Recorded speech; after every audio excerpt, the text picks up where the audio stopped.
BJP నేత BL Santosh జీవితం తెరిచిన పుస్తకమని ఆ పార్టీ నేత లక్ష్మణ్ అన్నారు. దేశం కోసం సర్వం త్యాగం చేసిన వ్యక్తి బిఎల్ సంతోష్ అని తెలిపారు. కక్ష సాధింపులో భాగంగానే బిఎల్ సంతోష్ పై అక్రమ కేసు నమోదు చేశారని ఆరోపించారు. అవినీతి చేయకుంటే టీఆర్ఎస్ నేతలకు ఉలిపెందుకని ప్రశ్నించారు.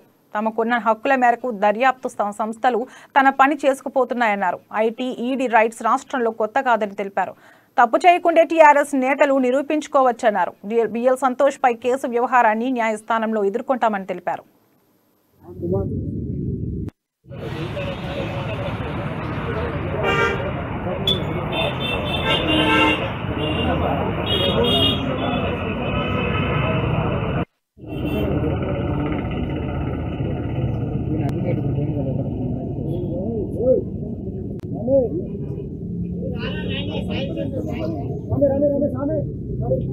ఈ ప్రభుత్వాలు బీజేపీ వారికి న్యాయం చేస్తా ఉంది. కానీ వాళ్ళ కేసీఆర్ ప్రభుత్వమైనా, జగన్మోహన్ రెడ్డి ప్రభుత్వమైనా స్థానిక సంస్థల రిజర్వేషన్లు తగ్గించి మోసం చేసిన వైనాన్ని బీజేపీ ఏమాత్రం సహించలేదని, అందుకనే ఈ బీసీలకు అండదండలుగా ఉండే పార్టీగా ఖచ్చితంగా 26 కులాలను జాబితాలో బీసీ జాబితాలో తెలంగాణ చేరే వరకు భారతీయ జనతా పార్టీ అనుకూలంగా స్పందించారు. న్యాయపరంగా దక్కాల్సిందని చెప్పి కూడా భావించారు. కాబట్టి రాజ్యాంగ నేతగా వారికి దృష్టి తీసుకోవడం జరిగింది. ఇప్పటికైనా ప్రభుత్వం సర్దిద్దుకుంటే సరే, లేకపోతే రాజకీయంగా మూల్యం చెల్లించుకునే రోజులు వస్తాయని చెప్పి కూడా మేము హెచ్చరిస్తా ఉన్నాం. ఈ ప్రభుత్వాలు బీజేపీ వారికి న్యాయం చేస్తా ఉంది. కానీ వాళ్ళ కేసీఆర్ ప్రభుత్వమైనా, జగన్మోహన్ రెడ్డి ప్రభుత్వమైనా స్థానిక సంస్థల్లో రిజర్వేషన్లు తగ్గించి మోసం చేసిన వైనాన్ని బీజేపీ ఏమాత్రం సహించలేదని, అందుకనే ఈ బీసీలకు అండదండలుగా ఉండే పార్టీగా ఖచ్చితంగా 26 కులాలను జాబితాలో బీసీ జాబితాలో తెలంగాణ చేరే వరకు భారతీయ జనతా పార్టీ అనుకూలంగా స్పందించారు. న్యాయపరంగా దక్కాల్సిందని చెప్పి కూడా భావించారు. కాబట్టి రాజ్యాంగ నేతగా వారికి దృష్టి తీసుకోవడం జరిగింది. ఇప్పటికైనా ప్రభుత్వం సర్దిద్దుకుంటే సరే,